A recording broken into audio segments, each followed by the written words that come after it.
What is going on, investors? Hopefully guys are doing well out there. It is a Friday. It's one of those Fridays that lead into a 3-day weekend for most people. So it's a special Friday.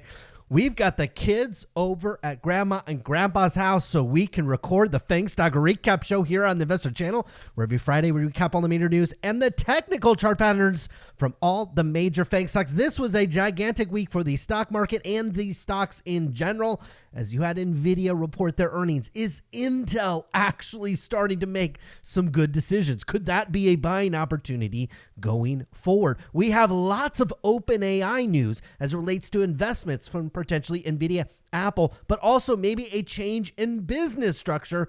And obviously Elon Musk has his opinions on all of that. We better kick things off like we always do with Meta Platforms. Start of the week at 524, roughly flat from the social media giant as it finished the week at 521. You want to see that technically as well. Now, Meta's open source strategy with its large language model, the Llama model, which it's released several versions of, including a more recent version. And many are arguing that this is going to create business opportunities in the future. Currently, Meta is fronting all of the costs for this, although it's not necessarily showing up in the company's financials, which continue to just soar higher based on a lot of advertising buying. But a lot of companies are starting to use the Llama models, including Essential, DoorDash, AT&T, and many others. And many believe that this will allow Meta in the future get these large companies and large corporations relying on the model, and then Meta being able to release maybe paid versions or paid support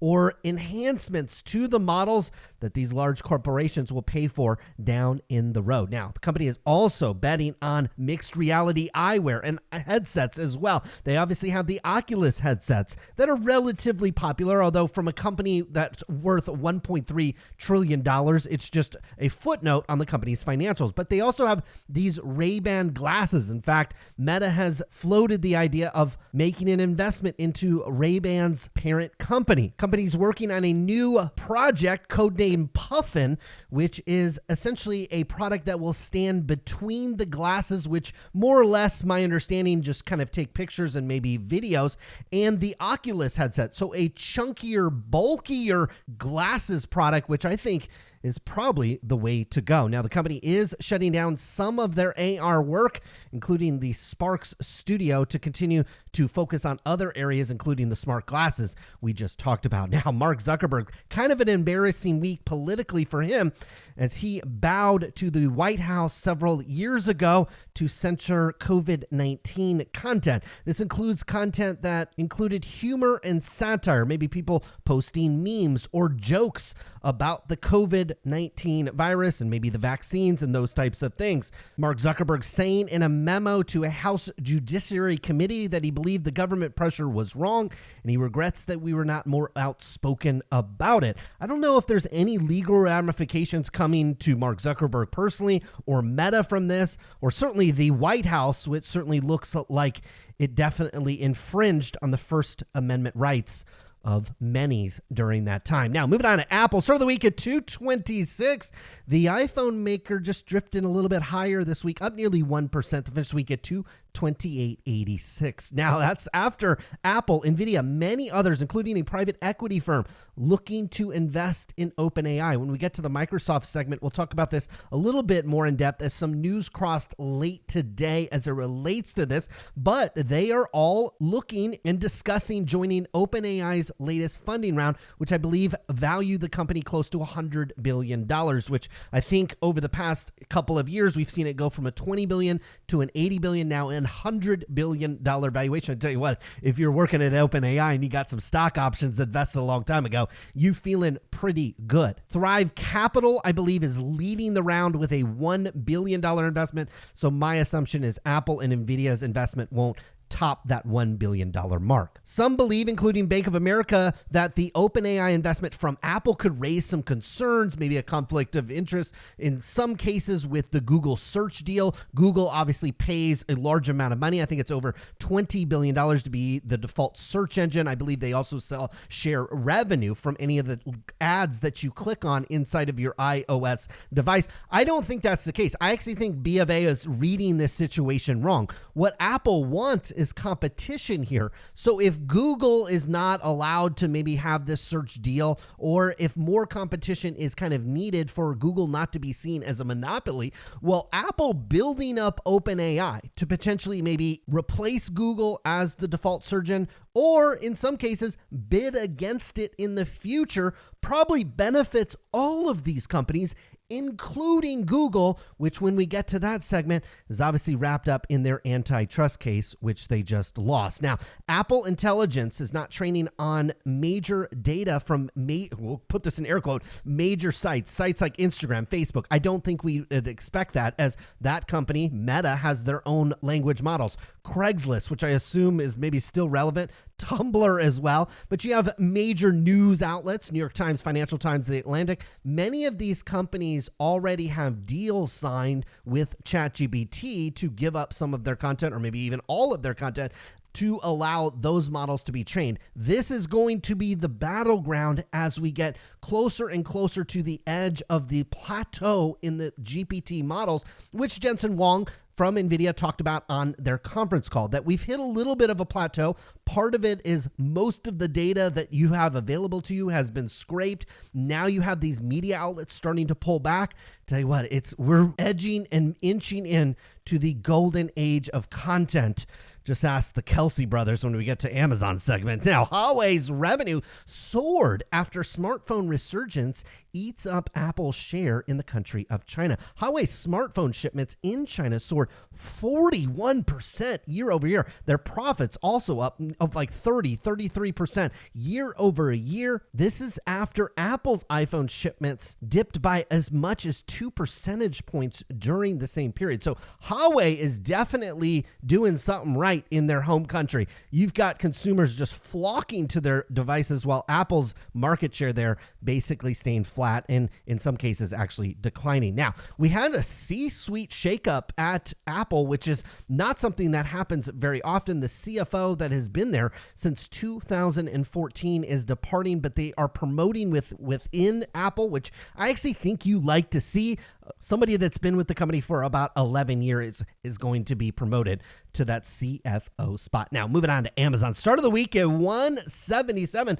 We thought technically you could step in and buy Amazon last week. Now, it hadn't played out a lot this week, but shares were up fractionally by about 0.8% to finish the week at 178.50. Amazon's Alexa device, which was once seen as maybe groundbreaking or revolutionary to some people, well, the new version is going to be powered by Anthropic's AI model Claude. So it just shows you, just over the past couple of years, how far we've come from these general intelligence type of products. Alexa more or less being kind of the ChatGPT of the voice devices. Well, their devices been passed by Anthropic's model, and that's a good thing for Amazon since they have an investment in Anthropic. Now, the same government that asked Meta to censor content as it relates to a pandemic is also inking pacts with Anthropic and OpenAI. So this might make some people more nervous than it does give them comfort. But what it'll allow the government to do is have advanced look at the models that OpenAI and Anthropic are set to release. And the United States government will run testing on that. And if they are already censoring posts on social media, you better believe the United States government will look at these AI models and get them to spit out what they want rather than what may actually be the truth. Now, Amazon loses an appeal to overturn a unionization vote. This goes back to a 2022 unionization vote for workers in the great state of New York. So a Staten Island warehouse back in 2022 voted to join a union. Amazon thought there may be some shenanigans there and that maybe they could get it overturned in court. It looks like, at least currently, Amazon lost that, although an Amazon representative came and said that they'll continue to fight this, and we'll see what happens in that case. Now, Amazon gets the nod for Small Land, and Small Land is a 500 square meter site in New Zealand, to continue its Project Kuiper, which is a $10 billion project to launch satellites in low Earth orbit to provide high-speed broadband internet to underserved communities worldwide. Think about Elon Musk's SpaceX Starlink, which is an incredible service that I know people that have. I might even switch to it at some point. People speak very highly of that service. Amazon essentially launching a competitor service, maybe more targeted to these underserved areas. And maybe it's potentially Amazon's way to move into more undeveloped nations, provide internet, and then eventually, obviously, serve them from an e-commerce standpoint. Now, the Kelsey brothers, these are professional football players here in America. They have a podcast. The one on the right is maybe more known for dating Taylor Swift. The one on the left, I think, just finished his NFL career, retiring from the Philadelphia Eagles. I might have to get into podcasts because reportedly these two have signed a 3-year, just a 3-year. I thought this was maybe a 10-year deal. No, a 3-year, $100 million deal for their podcast's New Heights to be aired, not exclusively even on Amazon, but it gives Amazon some merchandising rights and maybe some exclusive content rights. I tell you what, I know these guys are splitting the $100 million, and then after taxes, it's, a little bit less than what the price tag has in the press release. But man, maybe we'll have to start an investor channel podcast if hundreds of millions of dollars are getting tossed around. Moving on to Netflix. Start of the week, it's $6.88. This one technically just is bulletproof. Netflix up 1.2% to finish the week, really close to $700 per share. Now, Pivotal, which is an analyst firm, I believe, has seen Netflix rise really over the past year and says it's not going to stop. They raised their price target from $800 up to $900, which obviously is $200 higher than where the stock is today. Other analysts chiming in on Netflix this week. Evercore staying bullish on Netflix as they conducted a survey confirming the company's strong position in streaming and entertainment. They've also got live events coming, including those NFL Christmas games and Squid Games 2. And I know, as a fan of literally like maybe 1 or 2 shows on Netflix, I think Selling Sunset has another season dropping next week, so you'll know what I'll be doing next Friday. Moving on to Nvidia, started the week at 1:30. And after reporting earnings, which underwhelmed investors, shares of the semiconductor giant down 8.77%. Let me know down in the comments, did you buy the dip on Nvidia? I stepped in, not in a retirement account or a long account. I have one of these accounts on Robinhood with a couple $1,000 on it. I like to buy these beaten down, and we'll put that in air quotes with Nvidia, as still year to date, shares are up 141%, and really the same story over the past year. Even when you stretch this out to 6 months, shares of Nvidia are up 50%, but Nike, Visa, some of these other stocks as well that have a rough earnings patch, I like to step in and buy them. I did that with Nvidia. Let me know down and below what you think of that strategy. Nvidia ended the week, we'll just give them credit for $120 per share. The company, as you know, you probably saw our video here on the channel. Appreciate everybody that's been watching the videos and subscribing. Revenue came in at $30 billion. That was 122% year over year. It beat expectations. More importantly than that, what's kind of progressed since then is the company gave us that Q3 outlook. It was for $32.5 billion. The consensus was $31.75. So that obviously gets adjusted. It's a holiday shortened week. Some people probably took Friday off, so these analysts will continue to adjust these over the next probably several weeks. But now, instead of $31.75 being the consensus for the Q3, this is the next quarter for Nvidia, which they'll report, I would assume, sometime maybe in November. You're now looking at $32.93 billion with the high-end estimate at $34 billion. None of this really matters. Obviously, their Blackwell product, Jensen Huang sounded very bullish on that. You should see some of that revenue starting to show up in Q4. I think the quote on the conference call was several $billion. So analysts are now expecting $36 billion for that Q4. That would be nearly $4 billion higher than the estimate that we currently have for Q3. But here's where things get really interesting with Nvidia, because what everybody wants to know is, like, I don't think anybody's expecting that this company continues to go up 100% over the next year. That would take you into a valuation that's like never seen before. We're talking like nearly a $6 trillion valuation. You're just not going to get there, I think, in the short term with Nvidia. Longer term, I think it's certainly possible if they continue on this trajectory. But what the question people has is, will this outperform the broader QQQ, the broader semiconductor industry, the broader industry of stocks in general? And I think there is a chance there. That is because there is a wide discrepancy as you move into Q1 and Q2, how much they're going to be able to sell and ramp up of that Blackwell chip. What are the ASPs or the average selling prices going to be? What are the gross margins going to be? Look at the gap between the consensus estimates and the high-end estimates as we move into next year, when the Blackwell design will basically be the design that Nvidia is shipping. You've got estimates $46 billion, $50 billion, $56 billion by Q4. You have some analysts saying Nvidia could have $80 billion worth of revenue.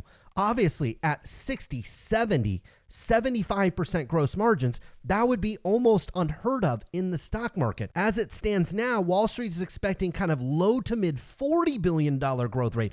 But there is a huge discrepancy between high-end estimates and midpoint and low-end estimates. I mean, as you stretch out into next year, some analysts are projecting $25 billion. I tell you what, folks, I wish I could get paid that analyst's salary to post a $25 billion fourth quarter revenue number for Nvidia. Seems like that would be the easiest money. But this $80 billion, you got to question, what do they know? What are they smoking? Is it legal? Because these are huge swings. And I'm telling you right now, if Nvidia comes anywhere close to the high-end estimates as we move into next year, the stock will continue to outperform. Now, speaking of a stock that hasn't performed is obviously Intel. We've been notorious here on the channel, not just last quarter, not just over the last year, but several years, beating down Intel. And the company is finally showing maybe some signs today that is starting to make some decisions as the company is weighing options, including splitting off its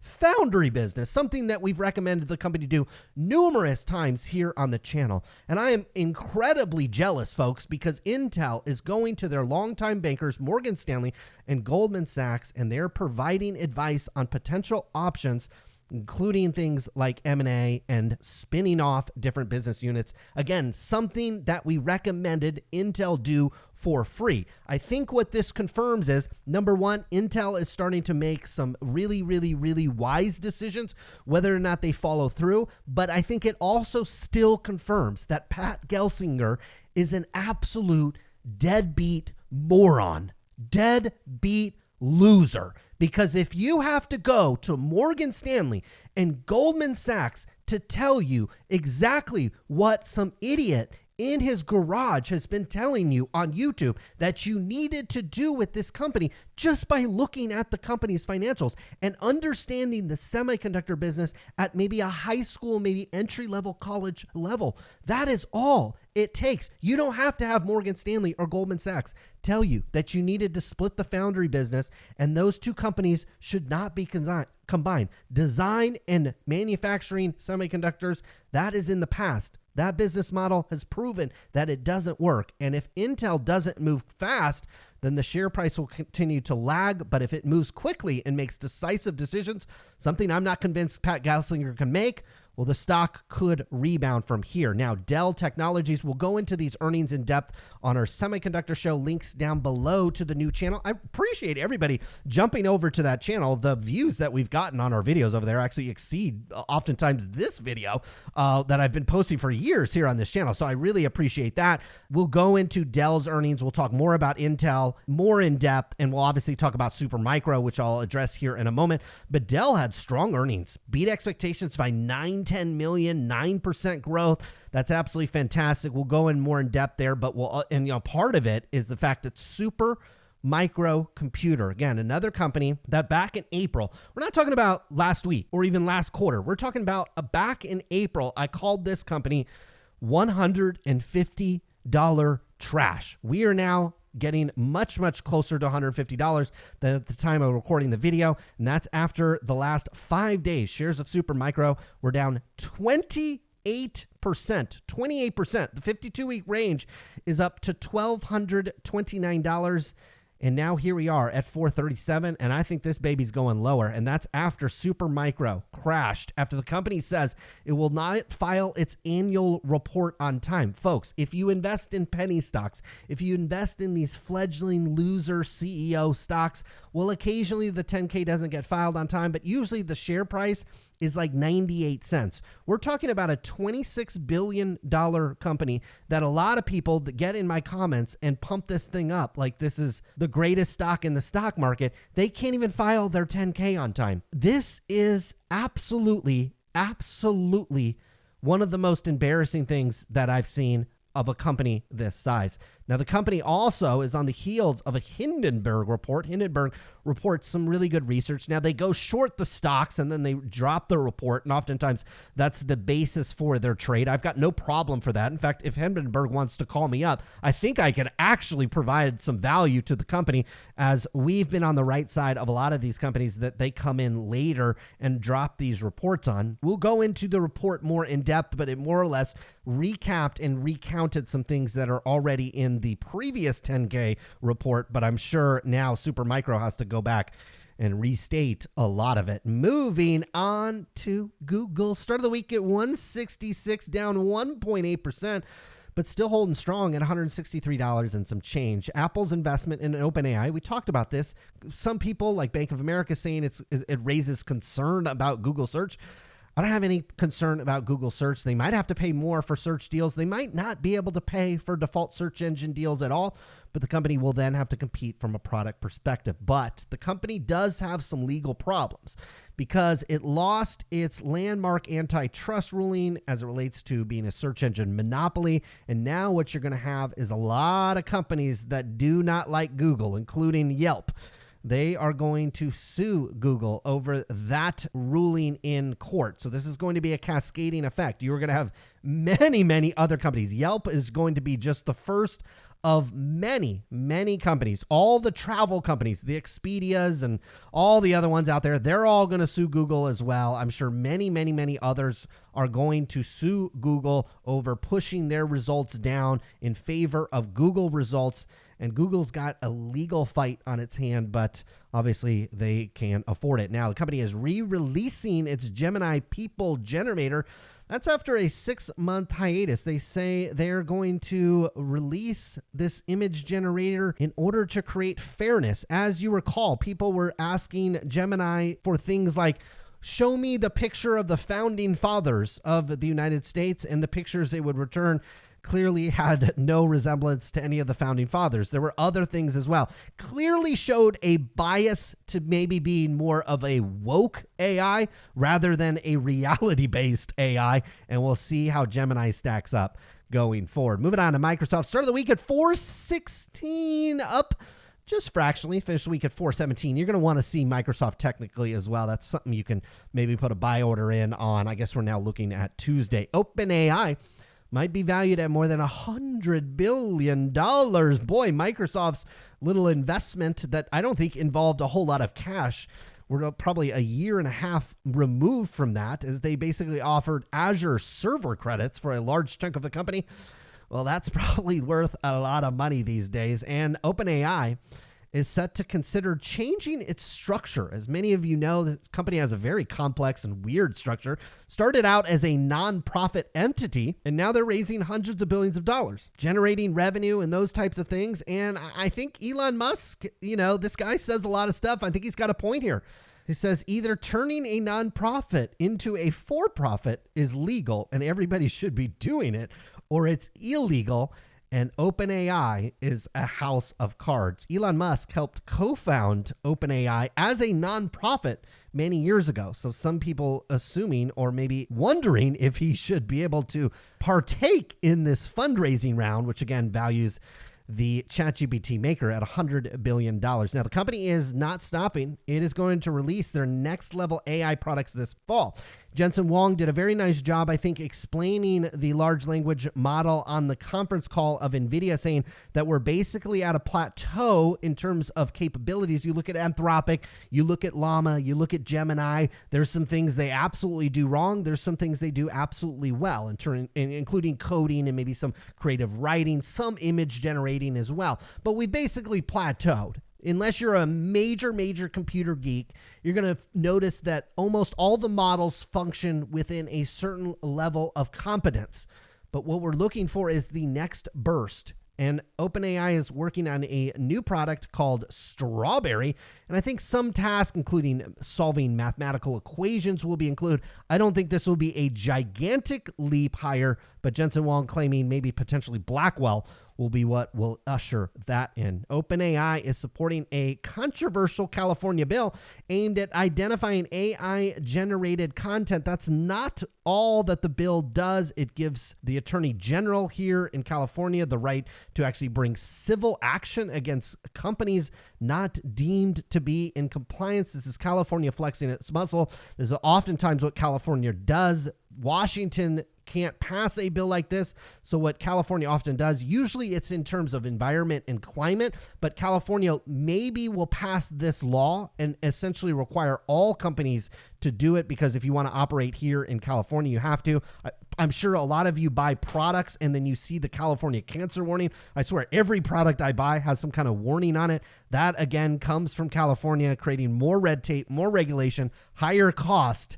And just know I don't vote for any of these people that pass this kind of stuff, so don't blame me. Moving on to Tesla, start of the week at 217.44, down 1.5%, finish week at 214. As it relates to that California AI safety bill, well, I tell you what, big tech here in California is going to be behind this. And so I haven't heard a firm statement one way or another from Gavin Newsom. This thing's got to pass. My guess is it will, because the big tech companies are probably behind it and funneling money to the legislator here in California. My guess is Gavin Newsom will sign it, as he often does, although he's been acting somewhat erratically, actually doing some things that California has needed, including getting rid of homeless encampments and other things. So we'll see what he ends up doing. But Elon Musk supports this bill because he's got the GPUs and he's got a company making AI, and he wants to make it more difficult, not easier, but more difficult for other companies to follow in his footsteps. Now, ARK Invest is saying that Tesla is somehow the leader in robo-taxis, despite Waymo and Baidu. In fact, Waymo, you can go to the city of San Francisco and you'd be hard-pressed not to see one of the autonomous Waymos, which I think tend to be Jaguar cars driving around.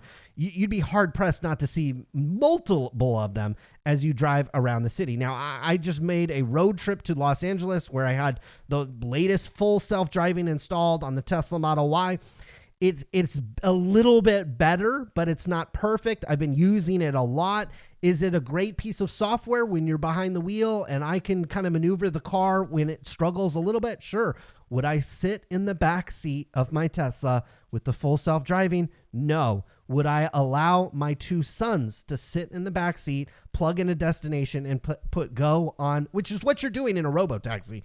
Would I do that? No, absolutely. You couldn't. There is not a price you could pay me that would let me do that to anyone that I care about. Tesla is still, in my opinion, a ways away from a revenue generating product as it relates to robotaxi. But no hating on full self-driving software, as it got me to LA and back, and it was one of the better road trips that I've had to the Southern California region. Moving over to the other region of the show, and that is the technical segment. Really interesting, folks. We did not confirm a new higher high on the S&P 500. Now, I know we're like centimeters, millimeters away on this one, but some technical people will look at this. Now, I know we're going into a 3-day weekend. We could open up on Tuesday, push to a new higher high. This is what you're looking for next week. I don't know what the catalyst will necessarily be. I think you do have Broadcom earnings. There's probably a handful of other earnings that could push the move higher. You obviously have rate cuts that are likely coming sometime in September. I don't know exactly the date of that, but my guess is that's what's been priced into the market really since August. But you're looking for a new higher high. You got to get above 567, or it's not a fact, but there's going to be some technical guys being like, well, we didn't create a new higher high. This is a double top, and you're going to come down here and make a new lower low, which means you get below 51.26 on the S&P 500. We'll see how that plays out. Some people are like wanting to be a little more firm on this. Guys, this is the technical segment of the show. I'm reading the charts. Sometimes they give you definitive information. Other times they don't. We don't just post things for clickbait and just to say things. We're posting things here to make you money. And sometimes in the stock market, maybe even oftentimes in the stock market, sitting around and waiting for something is exactly what you should be doing. Now, what you're doing with Meta is you made a new higher high right here. Oh, it was close. I don't know. Again, these are the things that technically might not really matter. For all intents and purposes, I would say Meta probably confirmed maybe a higher high, but you're looking for pullbacks on this one. Areas at 483 and 456 on Meta are probably buying opportunities. With Apple, I think we're overextended on Apple. Similar story to the S&P 500. You need to make a new higher high on this one. Just way up here at $236 per share. Right now, it doesn't look like it's going to meet that mark, but obviously we've got to move into next week. Pullbacks in Apple don't really get exciting until you get to about 197. We thought you could buy Amazon. It's back in this channel. You did put up a big old green candle. Shares were up over 3.7% today. So the bulls are really fighting to keep Amazon in this channel. This support level at 166. This is a support level. You wouldn't want to see that support level break. That basically means the backs of the bulls were broken and this thing is heading lower. But this one, if it stays in this channel, S&P 500 makes a new higher high. This one probably could retest areas back up at 200. So you've got pretty high upside with that one. Netflix, just looking absolutely gorgeous. I mean, this one has just not deviated really much since the really defined pattern started right in December of 2022. We've talked about there's been this area up here at 700. Just seemed destined to hit that. Now with Netflix is, do you break above it and have kind of these moves? You look at Meta, Apple, other stocks. When you break to those new highs, sometimes you have that impulse move higher to 750, 775, maybe potentially on Netflix. Now, what could be the catalyst there is this is the first company to report their earnings, but we're still a ways away. That will be in October, the middle of October. Now, speaking of earnings, obviously Nvidia reported their earnings. I bought this one in the after hours. I think you've got a convergence of multiple trends here. Got this trend that's really been in place since November of 2023. It's really, really steep. It really gets overextended, but then comes back and creates buying opportunities. The tops of these channels can also act as some support, and you can move higher on Nvidia. Also, as we discussed more or less during the news segment or the fundamental segment of this show, Nvidia's got a huge spread between analyst estimates, high and low end, as we move into the Blackwell release. And everything, all my information is that the Blackwell release is going to go perfectly for the company. And so I think they're going to come to the high end estimates. And so I think at the very least, the stock will continue to perform well. Google, obviously facing some legal problems, but I think there's areas where if you want to make some soft purchases, this is an area. Anything lower with Google, you're certainly stepping in there and buying. Microsoft looks like a buy either today or on Tuesday as well, as I think this channel that we're in right now is probably the new channel. Yes, we are over a buying box by a little bit, so it wouldn't be like my whole account or with margin or anything like that. We're almost never recommending anything like that, but I think you could comfortably with Microsoft come back into the 450s all the way up into the 480s. Advancements with OpenAI certainly will benefit Microsoft as well. And then finally, Tesla is just in the weirdest position, just really hasn't done much over the past several years. There's probably some investors that fear this will be maybe a similar chart to Nvidia, where you had this monster run. Your products really took off, huge gross margins, and then you have margin compression and eventually declines in demand for your product. I don't think these two companies are comparable from a future demand perspective, at least 12 months going forward. But Tesla should benefit from a lowering of interest rates. So it's hovering right here in the middle. Tesla, a move higher. They're selling opportunities up here at 287, buying opportunities anywhere south of 170. Folks, that was the FAANG Stock Recap Show for Friday, August 30th. Have a fun and safe, I believe this is Labor Day weekend. Spend some time, do some relaxing, and we'll be back next week. Until then, good luck with your investments.